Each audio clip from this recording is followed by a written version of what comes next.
Hello, everyone, and a very warm welcome.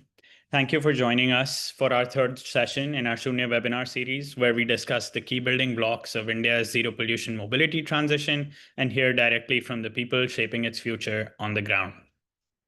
Today, we're focusing on the key enabler of India's EV transition, the EV charging infrastructure. As EV adoption grows across delivery, ride hailing, and personal mobility, building reliable and accessible charging networks is becoming more important than ever, not just to support the actual use, but to also shift the consumer perception and tackle the persistent worry of range anxiety. That being said, here's what you can expect over the next hour. We will begin with a short presentation and set the context for both the Shoonya campaign and today's topic. And then we'll move into a panel discussion featuring industry leaders who are actively shaping India's charging ecosystem. So without further delay, allow me to take a quick moment to introduce the Shoonya campaign and the impact it's creating through its partner network. Shoonya campaign, as you may already know, was launched by Niti Aayog in collaboration with RMI in September 2021 to promote zero pollution delivery and ride hailing in India, as these sectors were seen as low-hanging fruits for electrification due to their high daily vehicle usage and also their centralized fleet operations. The vision of the campaign included building awareness and demand for zero pollution rides and deliveries among consumers, and recognizing and promoting the industry efforts that were taking place in fast tracking this transition, all while developing a pathway to 100% electrification within these sectors. And in order to enable this, if we could go on to the next slide, Tanishka. In order to enable this, we have Shoonya campaign has three major components, namely corporate engagement, resource toolkits, and consumer awareness. With respect to corporate engagement, we have over 230 corporate partners who've joined the campaign, ranging from delivery platforms to fleet operators to charging infra providers to financiers and even OEMs. And with respect to the toolkits, we have launched three toolkits: a finance toolkit that explores EV lending options for consumers, an EV calculator that compares costs and emissions for potential consumers, and a policy map that breaks down national and state EV policies and subsidies. And lastly, with respect to consumer awareness, Shoonya has now access to 25 million citizens via its MyGov collaboration and has already engaged with 2.5 lakhs directly through several campaigns. We've hosted over 15 public activities, and our brand films have also amassed more than 70 million views. In fact, the Shoonya Pathshala initiative recently engaged over 2,000 students from 8 Kendra Vidyalayas in Delhi, introducing high school students to electric vehicles and clean mobility. And going forward, we will be sharing the awareness and training material with a network of over 12 lakh students within the KV ecosystem as well. All in all, these components and our partner network have enabled over 800 million zero emission rides and deliveries, which has led to over 900 crores in fuel savings. I would now pass it to my colleague Dimpy, who will set the context for our topic today. Over to you, Dimpy. Thanks, Vaibhav. So the idea for the context setting is basically to get us all on the same page and convey a few insights from the ecosystem conversations that we've been having with a lot of you who are present on the call and beyond, through the Shoonya campaign and otherwise as well. Can we move to the next slide, please, Tanishka? So actually the previous slide. It seems that not the correct slide, Tanishka. But regardless, as we figure that out, the idea, the public EV charging infrastructure has been expanding significantly in India. We have roughly about 25,000 stations operational according to MHI in 2024. However, with this all growth, while it's happening progressively, but it's fair to say that the growth has been nothing but steady at the moment.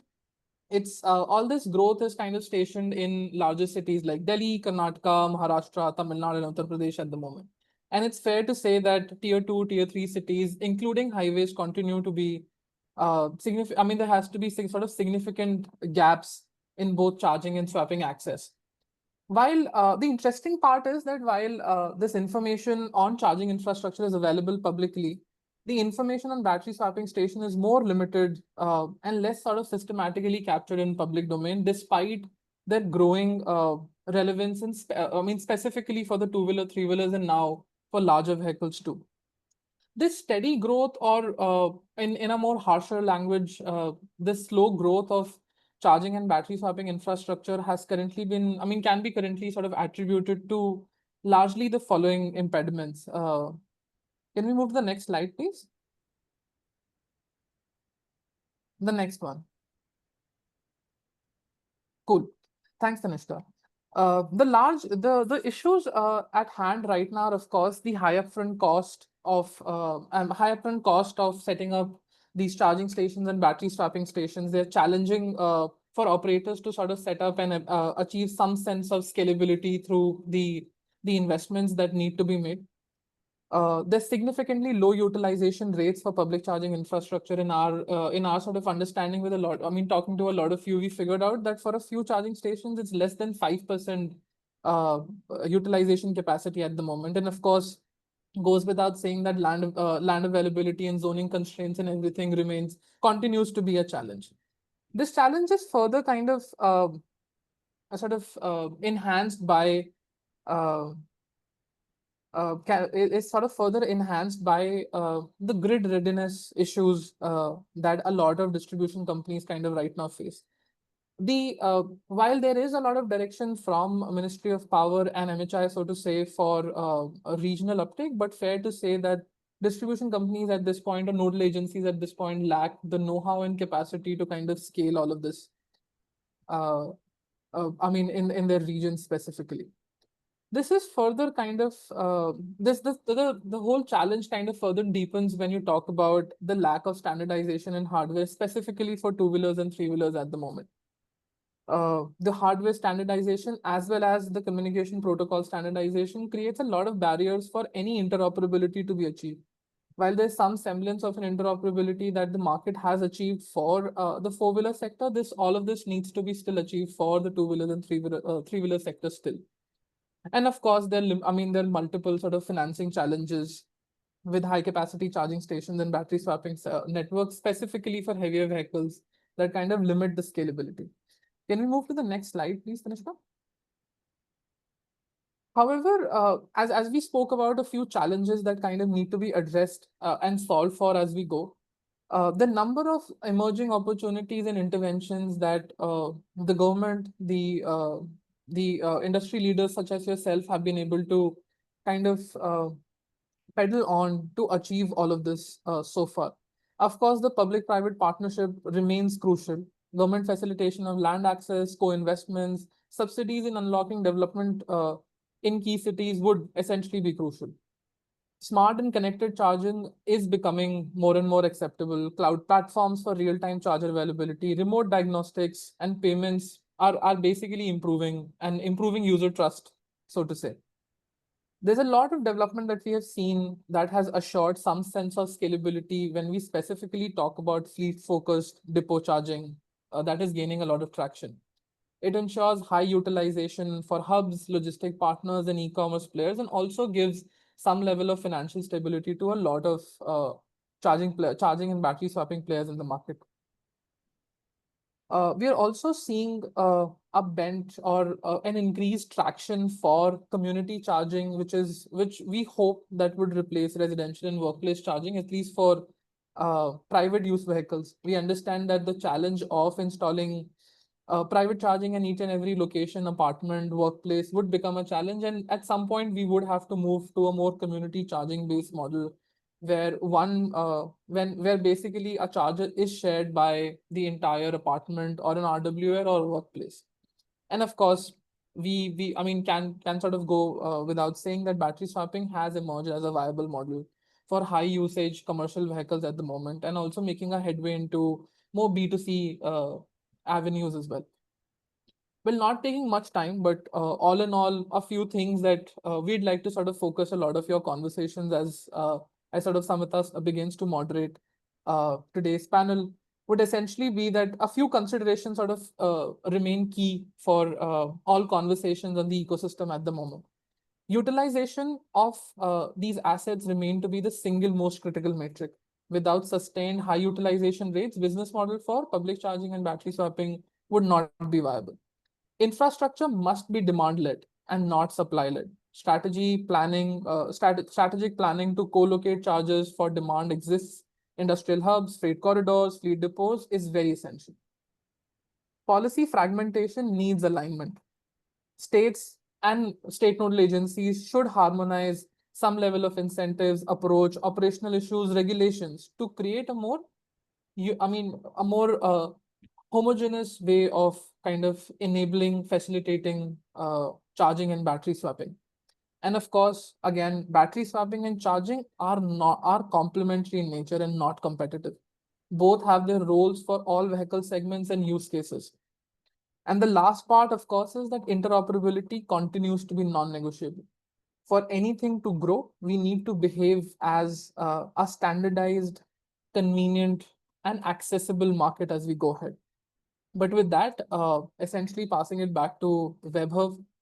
Looking forward to the conversations today. Really excited about the insights that all of you have to share. Thank you so much. Thank you, Dimpy. With that, I would like to now welcome and introduce our esteemed panel for today. I encourage all of them to come on camera, each of whom are actively shaping India's charging ecosystem. Starting alphabetically, first on the panel is Ms. Haimanti Poddar. She is the Climate and Energy Advisor at the British Deputy High Commission and serves as the India lead for National Electric Mobility Policy at the UK's Foreign, Commonwealth and Development Office. With over 2 decades of experience in climate and energy policy, she has been instrumental in advancing UK-India collaborations on clean mobility and supporting state-level implementation of EV initiatives across India. Welcome, Haimanti. Secondly, I welcome Mr. Nikhil Thomas. Mr. Nikhil serves as the CEO of Green Mobility at Jantari India, where he is leading efforts to scale B2B electrification. With over 17 years of experience across logistics, EV leasing, and clean mobility, Nikhil brings a deep operational insight and a strong focus on building integrated, customer-focused solutions for India's green transport future. Welcome, Nikhil. I now welcome Mr. Paresh Patel to the panel. Mr. Paresh is the founder and CEO of Verde Mobility, a company delivering made-in-India EV charging solutions across AC and DC categories. With a strong focus on safety, scalability, and local innovation, he's leading efforts to build reliable charging infrastructure that supports India's clean energy and mobility goals. Welcome to the panel, Paresh. Hi, thanks.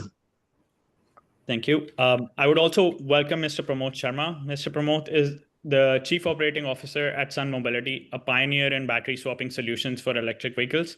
Mr. Pramod is driving scalable and interoperable infrastructure that addresses key challenges in EV adoption, such as range anxiety, turnaround time, and also operational efficiency.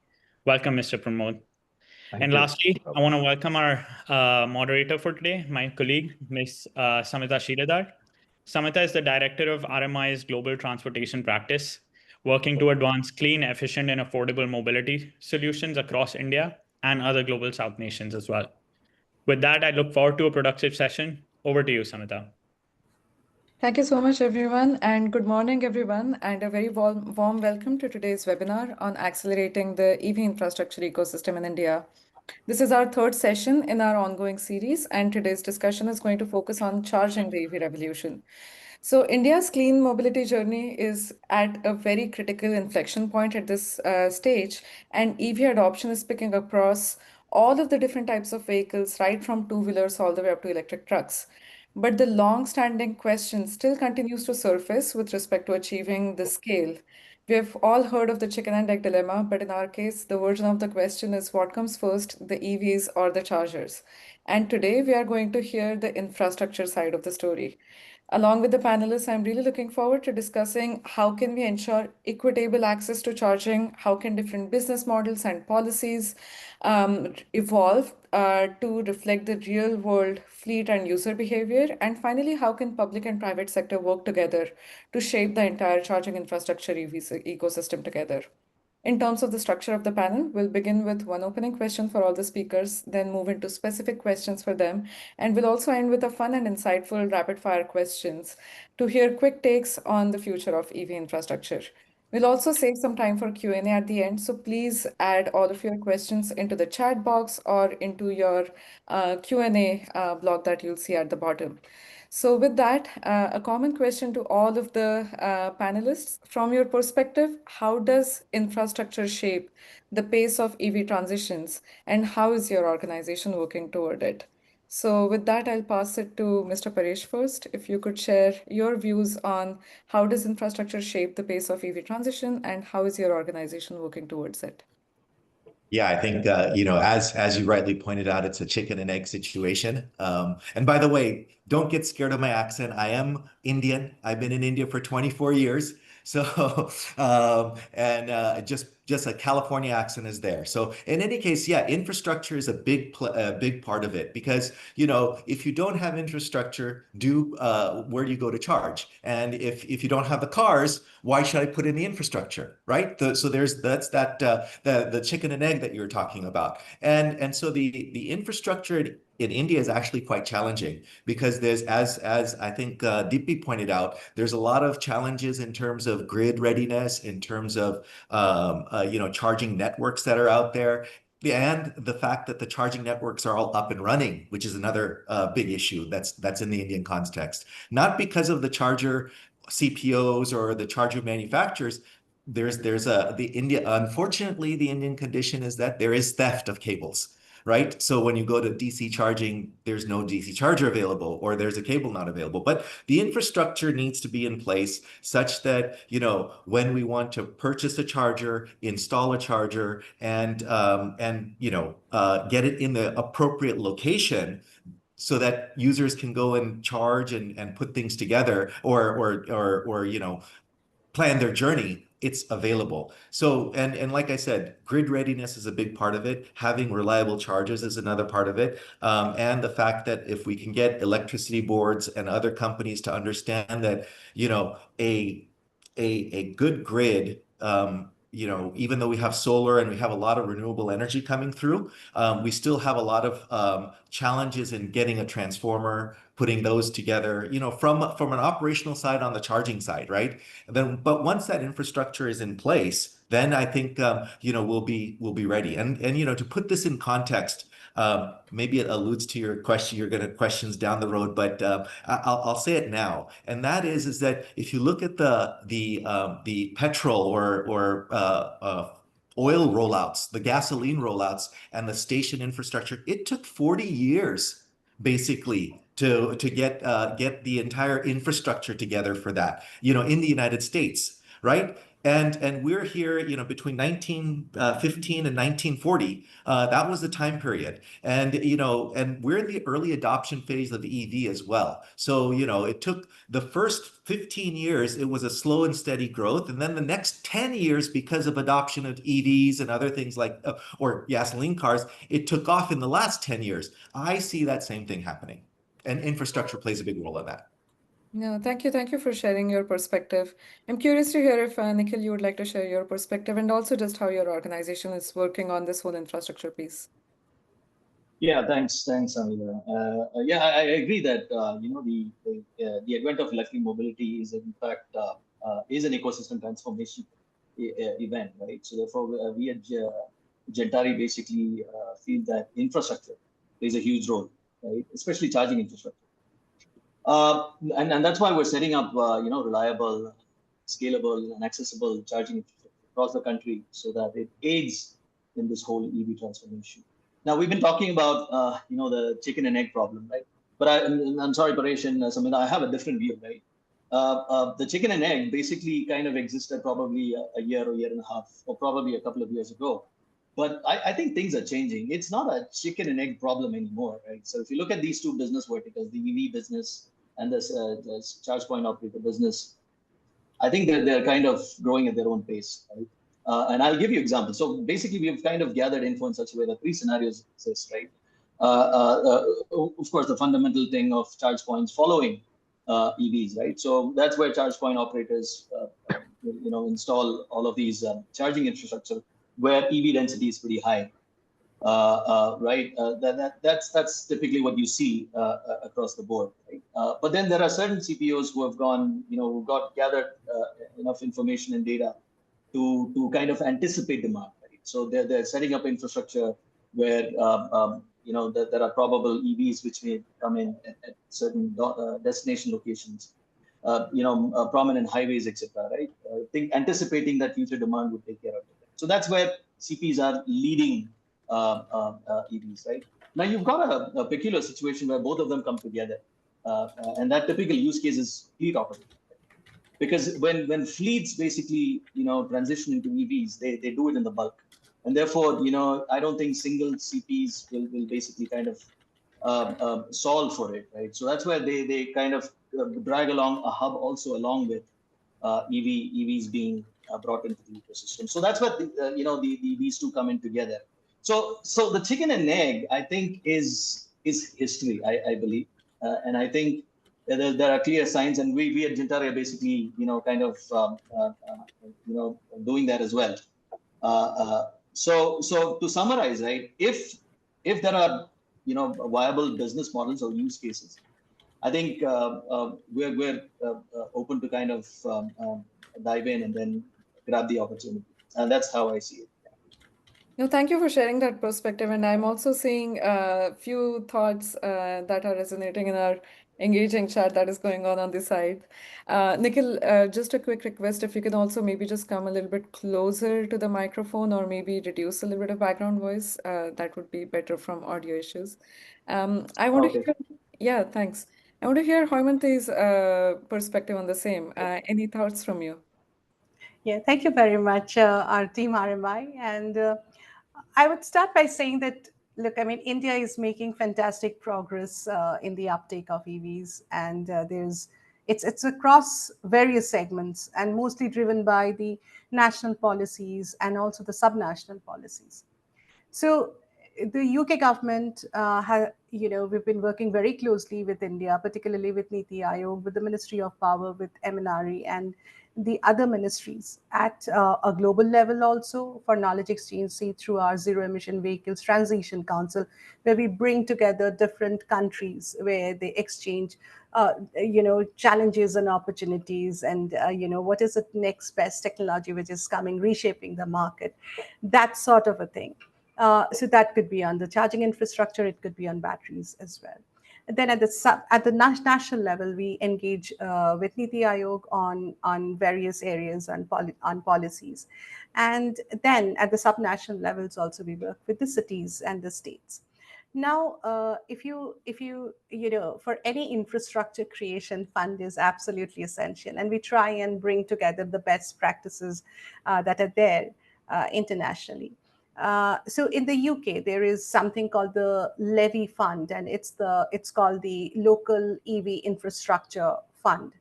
And this fund aims basically to help the local authorities, the city council, to leverage the private sector investment into their local charging networks and put in place a long-term sustainable charging infrastructure in place.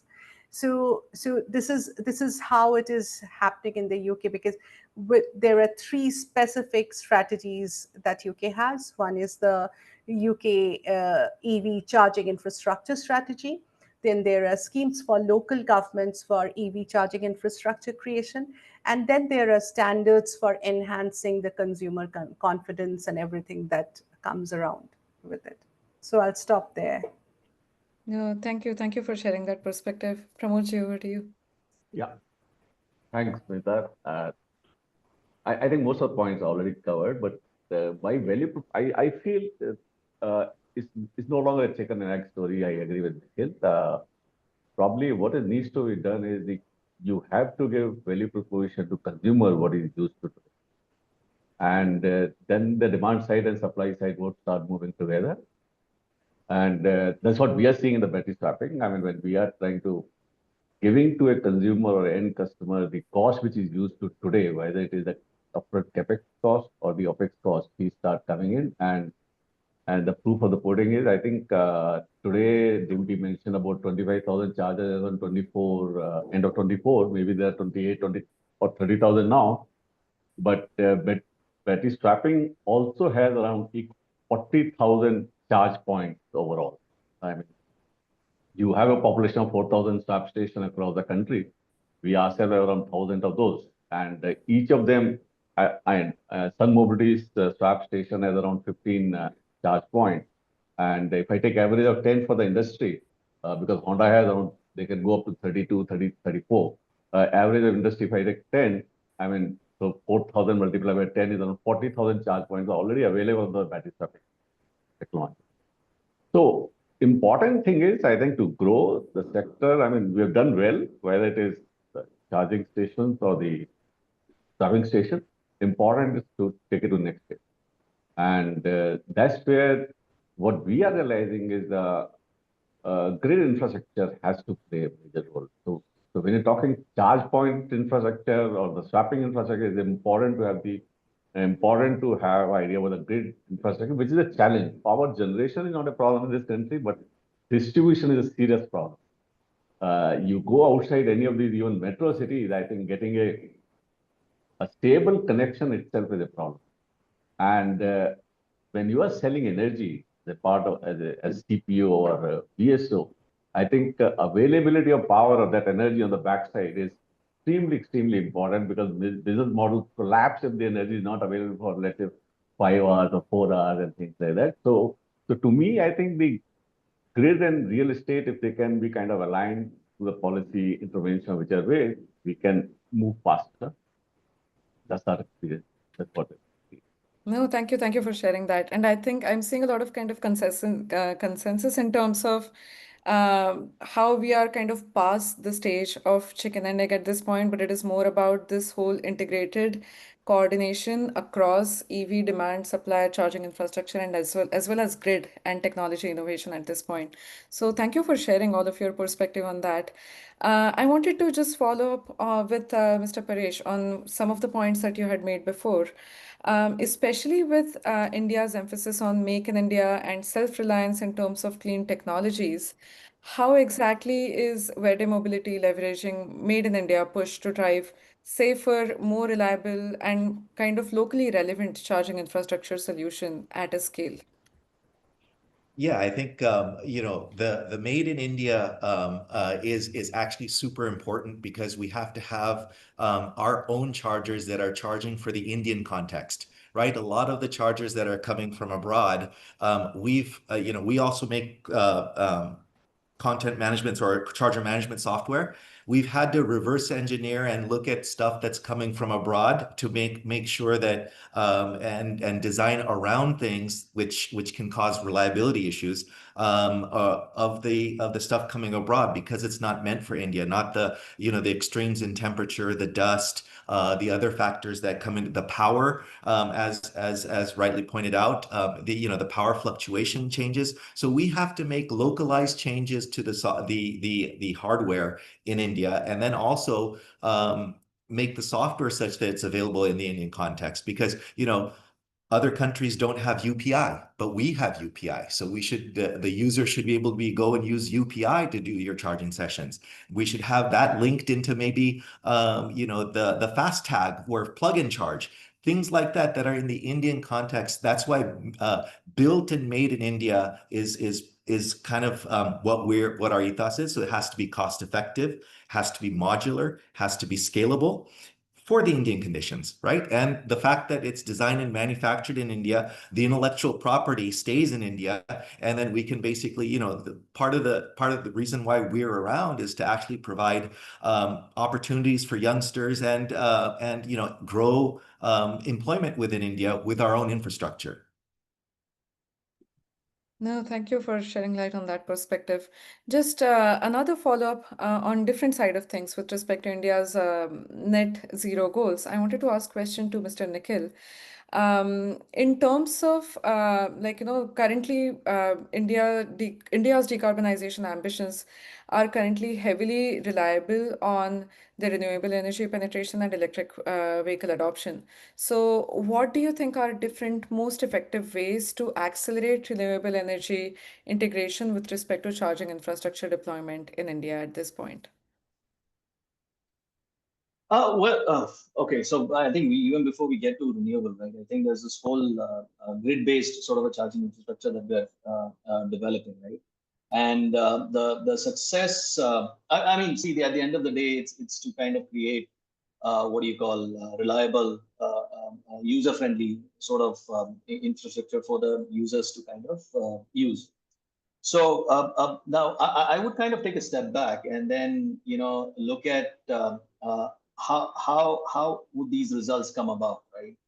And that's when the root cause or probably the underlying issue to solve is how successful as a CPO can you be, and that's what kind of derives everything else, right? So fundamentally, I think before even getting into renewables, right, I think fundamentally there are 3-4 things that we as a company have identified.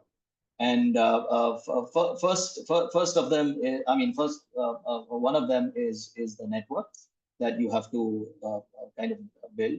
It can be built on your own, or if you have access to deep pockets. I think you can go around building on your own.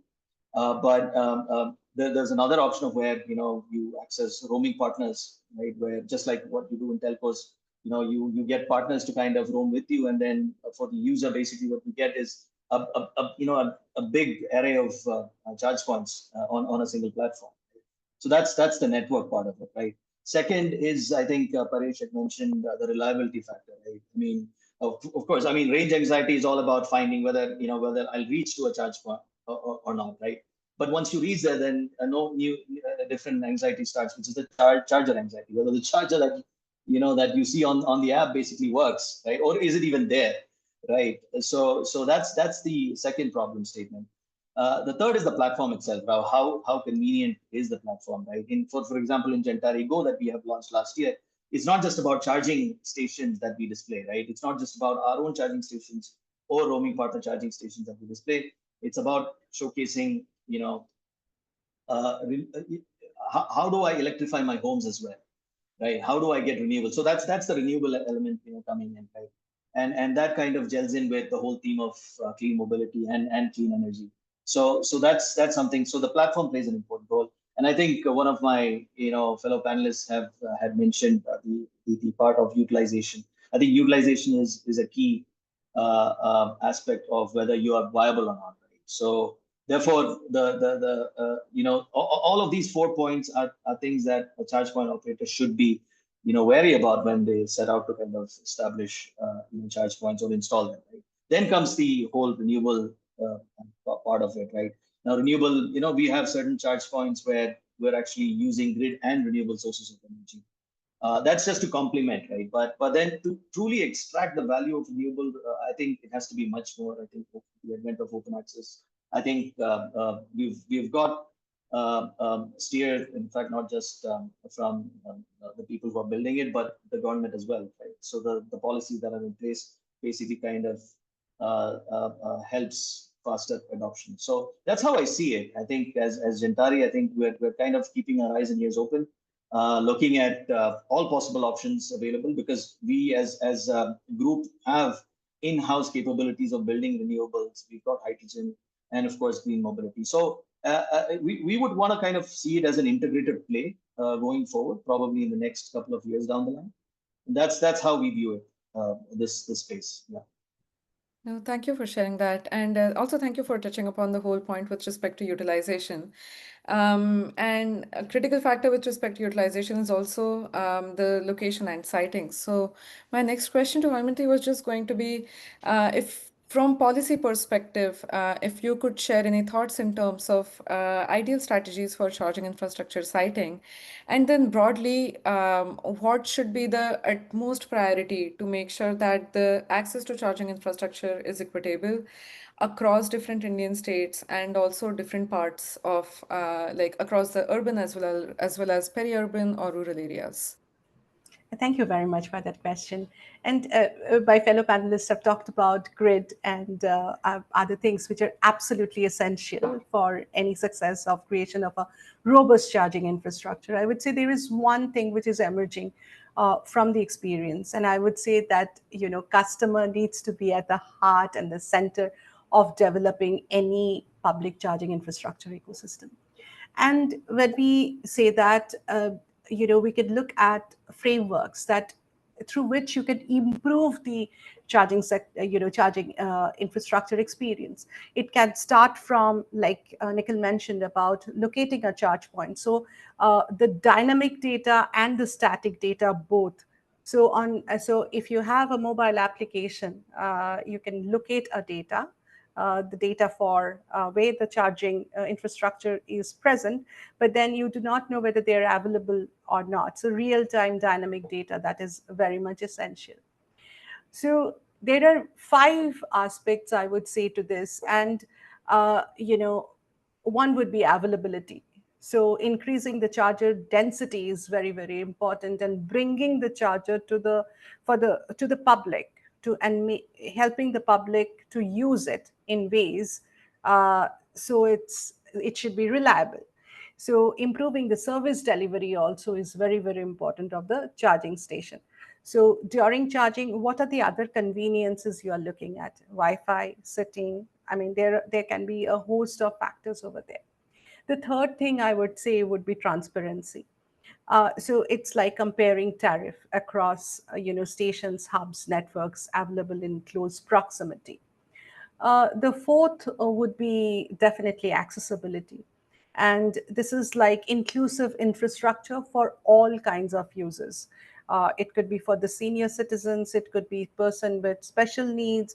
The instructions and the applications could be made available in a language that is easy for all kinds of commuters. So because from basically all kinds of four-wheelers, the freight, and if you take into account the entire gamut, so how do you cater to that? And the fifth definitely is innovation. So there's so much disruptive technologies coming in the field of charging infrastructure. It could be wireless, off-grid, so many different options over there.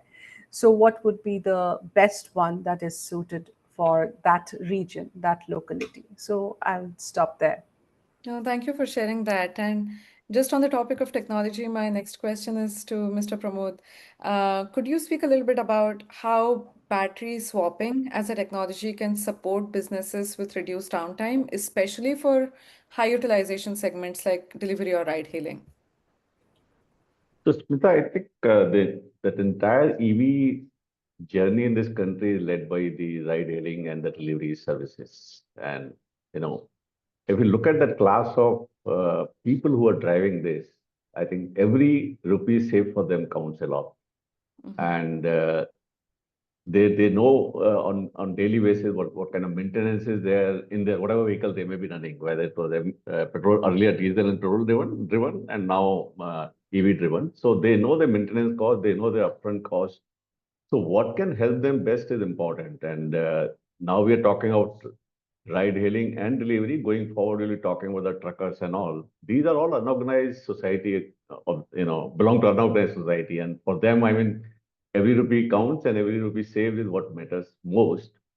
So what we have done as a technology is, I think we have brought down the upfront cost when you are detaching the battery from the vehicle. So your cost is down by 40 to 45%. And second is, since we take about 2 minutes only actually to swap a battery, discharge with the charge one. So productivity improves a lot. So at least 20-25% productivity improvement is there for this category of people in the ride hailing or delivery services. We have done as on date cumulative 33 million hailing or delivery services. I think I was looking at Dimpy's data where you're talking about 810 million total. So if you look at 3 deliveries per swap, I mean, that is around 100 million we have contributed to the total number as on date. And today, the network is, network density is important. And that's where in a city like Delhi NCR, we have a station every 2 kilometers. So that has really helped us picking up. And we are doing around 1.6 million kilometers. And that's because the riders are seeing, rider or the delivery boys are seeing the value proposition. Do they make enough money at the end of the day? And that comes from the lower upfront cost, lower utilization cost, and also the productivity time. I mean, can I give 20% extra time? Well, that's what we're doing as a technology in the country. Right. No, thank you. Thank you for sharing those thoughts. I want to ask a follow-up question to Nikhil actually on this, and I'm also seeing a lot of questions as part of our webinar chat. So I'm going to integrate some of those in this next round of questions. So Nikhil, just a question to you, especially since we just spoke about battery swapping, and there are also some questions with respect to the whole concern with respect to interoperability. So as EV adoption is increasing, interoperability and ease of access remains a key challenge. So what steps are needed to create a more seamless, standardized charging experience for users across the network and geographies? Yeah, okay. So I think some of it I kind of covered in my last explanation, right? So so if you look at interop, I think the first is the platform. I'm again stressing that point. Right? The platform kind of first dictates how well or seamless it is in the whole interoperability factor, right? And I think again I'm placing my thoughts to my previous explanation. The second part is the network effect, right? So just for example, right? I mean, a large entity trying to solve or trying to install chargers. Now think about all the other partner CPOs who are out there, and you kind of onboard all of them onto your network as well. No matter how large you are, right? All the other entities, if you can kind of bring them onto your platform, I think that's the win, right? So and at this point in time, I think it's not about being or working in a closed environment, trying to kind of look at gaining those customer market shares. I think it's all about working together, coming together, and creating this ecosystem, supporting the ecosystem, and I think there, I think our fellow panelists have actually indicated that customer comes first, right? What does the customer need to kind of solve for range anxiety? I think first is to kind of showcase these are the set of chargers out there, right? So that's the first display point that we do, because it doesn't just give users the benefit, right? It's just not limited to that, right? It goes on furthermore, right? Because if I'm a CPO A and I'm kind of roaming with CPO B, right? Or rather, I get CPO B to roam with me. So one is I get in my platform, I get users addicted to it because I've got so many other charges coming up, and therefore there's that loyalty drive. So that's a win for me. For CPO B, what happens is his charger, because I stressed upon the fact of utilization of is how important it is for charger viability or CPO viability. The utilization of charger B or CPO B basically also improves, because had he done it alone, that customer would not have come to him, right? So that's where it's a ecosystem win. I call it the ecosystem win because the customer gains, I gain as the CPO who initiated this roaming. The CPO who's roaming with me also gains because his utilization. So that's the ecosystem play that I'm talking about, and the whole interoperability around this is paramount, because this is something which drives adoption, and this is also what drives viability as well. And we've seen it in Gentari, right? We've seen it. We've collaborated with multiple CPOs. What was the early 1,000, I think, has now become around 3,000 plus CPOs or CPs, roaming with us. And this presents itself on our platform to the users for them to use. So that's the way I see it. And of course, I think big challenges around reliability. I think Paresh and I also had expressed points around it. But yeah, I think this is what I feel. No, thank you for sharing that, Nikhil. Just kind of the another side of the similar kind of equation. I wanted to ask a question to Mr. Paresh.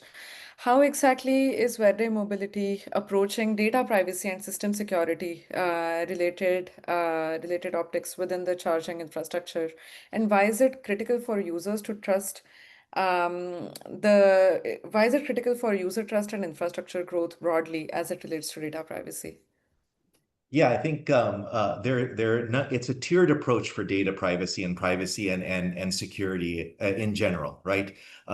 One starts at, let's say, the charger level itself, where the firmware itself has various keys and various certificates that are there that are at the low level, protecting the privacy at the car level. A DC charger queries the car, and we know your VIN number, we know details about you, right? And then on top of when you go to the next tier, where that's then attached to, let's say, some cloud system that has your UPI information, your some of the other information that's there, your credit card information, all of that then is needs to be secure as well. So there's multiple layers are there, and we have various security levels that use world-class security that's built within some of the payment gateways that are there. So we work with partners for a lot of the security aspects from just a data privacy point of view, so that none of it gets exposed easily. And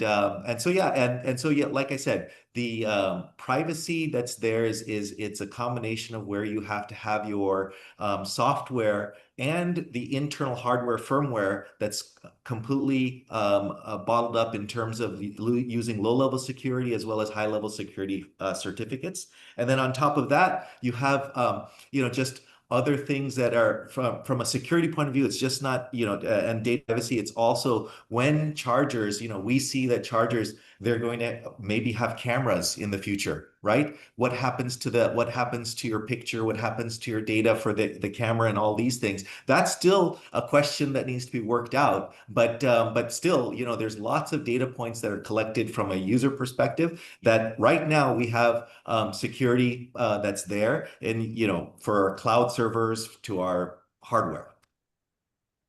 Thank you. Thank you for sharing that. Another aspect as it relates to technology is also different business models that need to be adopted to make sure that charging infrastructure, swapping infrastructure technologies are more streamlined. So my next question is actually for Pramodji. Could you speak a little bit about different business models such as battery as a service or different types of partnerships with, say, OEMs? There is a lot of discussion going on in the chat about some of the global examples where OEMs working with charging infrastructure providers, swapping infrastructure providers to, kind of co-create a business model that works the best. I was wondering, Pramodji, if you had any thoughts to share in terms of what is the role of different business models, such as battery as a service or any other corporate partnerships that can enable even higher adoption of charging and swapping infrastructure networks? As I mentioned earlier, the customer segment who is starting the ride sharing or delivery services. Yeah, they're living, EMI to EMI. Their life is EMI to EMI. Their life is not looking at TCO 10 years down the line. So can I give them a solution? And that's where battery leasing or battery swapping. I mean, battery leasing, the MG has started some time back. I think that was a solution probably, again, as a BAS, a different model altogether. And we as a technology, we are providing the same thing. So what is happening is, as long as you are able to reduce the upfront cost, you are able to take away the worry about the battery performance, battery cost, battery technology, obsolescence risk from the mind of customers, the BAS really takes off, and that's what is our experience. We are putting up across the country today 5 swap stations a day now, and that's the kind of demand we're seeing. And the station utilization has gone up from about 2 years back from around 22% to around 54% today. So within 6 months of putting up a swap station, we are seeing 50% utilization. And that's how the market is growing. And that's happening because you are meeting the price expectation of the customers who are using these services. That's one point. Second point is the vehicle OEMs have also started seeing this as an opportunity for giving another product line.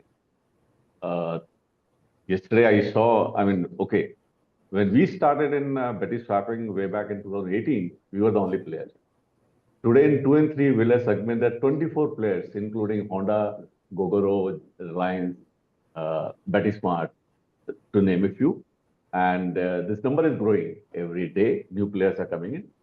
same thing is happening. We started working on HEV segment about 2 years back, and suddenly we find now we are working with 8 OEMs. I mean, I can't name because of the NDA, but we are working with 8 OEMs. One of them we have already launched the product.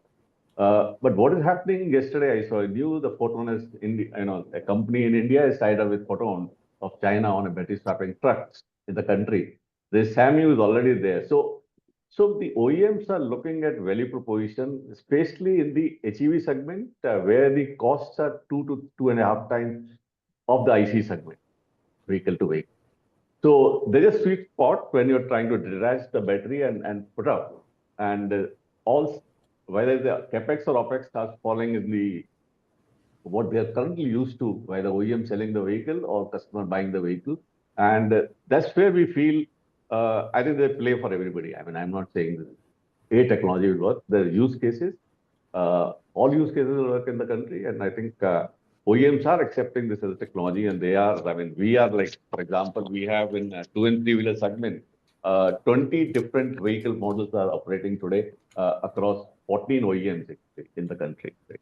And that's what is happening. And as I said, we are working with 8 OEMs in the HEV segment. And next year we'll be announcing all of these in the auto expo. No, thank you. Thank you for sharing that insight. Haimanti, one kind of last question for you. Just to kind of tie everything together, we discussed a lot of things that need to happen on the kind of corporate side of things. There is also a lot of chat going on in terms of what is the role of government with respect to charging infrastructure adoption. My question to you is just if you can speak a little bit about public-private partnerships and also what do bilateral collaborations like UK-India partnership play in accelerating charging infrastructure in India? Thank you very much for that. I'll talk a little bit about the bilateral bit. So under the UK-India, bilateral program, one of the programs is known as Aspire, which is accelerating smart power and renewable energy in India. And this is with the Ministry of Power and Ministry of New and Renewable Energy. And we've been working very closely, and we did this a couple of years ago with the Delhi government on customer-centric framework for the development of public charging landscape in India. So this basically brought into light the 5 different aspects which I spoke about, on accessibility, on affordability, on innovation, on transparency, and all of that, how that can be achieved. So there are guidelines over there. So anybody who would like to take a look at it, I'm very happy to share that document with everyone. So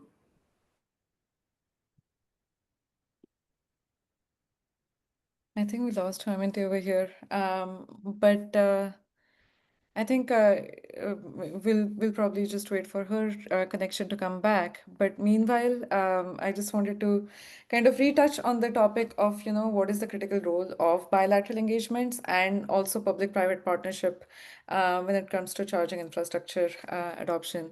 Haimanti, are you back? Yeah. back on. Sorry about that. I don't know what happened there.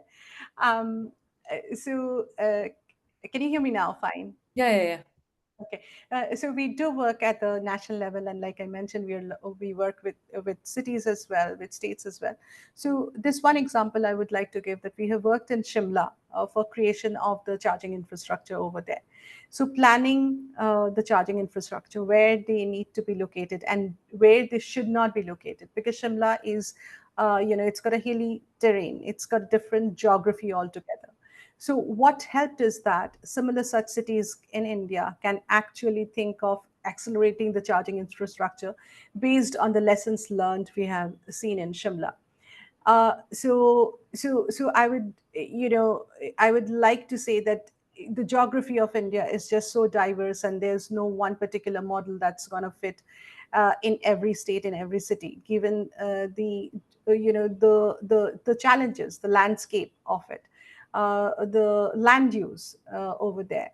So We're also working with Tamil Nadu, and there are tier 2 cities over there. And again, the problems and the opportunities are different. Even even the vehicular, the transportation mix is very different. Say, for example, in Erode and Tuticorin, and these are the two cities with whom we are engaging for integrated transport planning. And as part of that, trying to understand how charging infrastructure can be scaled up over there. No, thank you. Thank you for sharing that.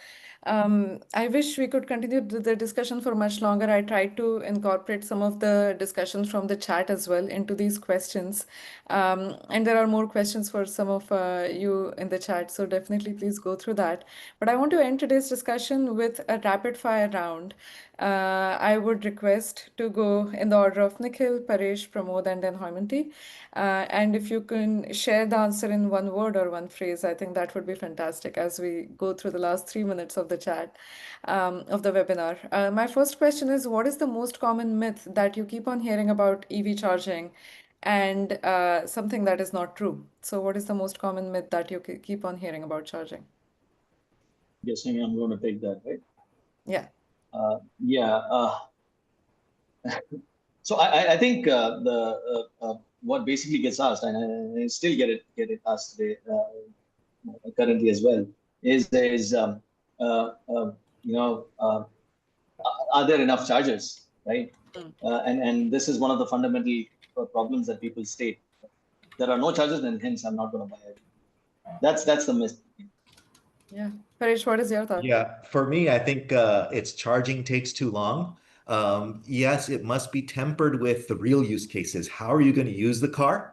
Because, yes, if you want to charge from 0 to 100%, it'll take some time. But if you're going to go around town and you need to fill up, 5-10 minutes is not a problem, especially when Nikhil says that, the chargers are available. There are a lot more chargers available than there were 2 years ago. Anyways. Yeah. Pramod, what is your thought? I think two are already covered. So I'll touch on the one more, which is safety, which is no longer fact now because batteries are AIS-156 certified or AIS-0338 certified. Similarly, chargers and swap stations are having their own safety standards. And we don't see in last 2 years since the time they were launched, accidents are there. And if some rare accident happens in CNG and diesel vehicles also. So safety is no longer it should not be. It's a myth, but it's not a fact. Yeah. Haimanti, how about you? Thank you very much. But all the speakers have covered all the myths. So I would say, there's a myth that payment process cannot be seamless, but there are multiple payment options, contactless, debit and credit cards, UPI, and all of this. So that can be definitely integrated very easily. Thanks for sharing that. My next round of question is in one word only. How would you describe an ideal charging experience? So Nikhil, over to you. One word. Well, I mean, I can just think of Gentari Go because that's our platform for charging. Yeah. Seamless from my side. Okay, Pramod. Mapping it to consumer behavior of petrol or diesel. Okay, we'll take that as a word. And Haimanti. Smooth. Okay. And my last question is one word to describe the future of EVs in India. Electrifying. Mm-hmm. Yeah, Optimistic. okay. Shall I Pramod. go? Yeah. It's 100 billion opportunity growing at 4% CAGR. Perfect. And Haimanti. Thank you. Transformative, I guess, one that would address air pollution, reduce your emissions, boost innovation, and create more jobs. Well, thank you. Thank you so much for sharing that. Thanks to all of our incredible panelists for thoughtful insights and candid reflections today. And a big thank you to our audience as well for all the engaging questions and active participation throughout the session. We really hope today's conversation sparks further dialogue and action towards building a robust and inclusive charging infrastructure ecosystem in India. Thank you again to all the panelists. Have a great day ahead, and we look forward to staying connected. Thank you very All right. much. Thank you, everybody. Thank you. Thank you.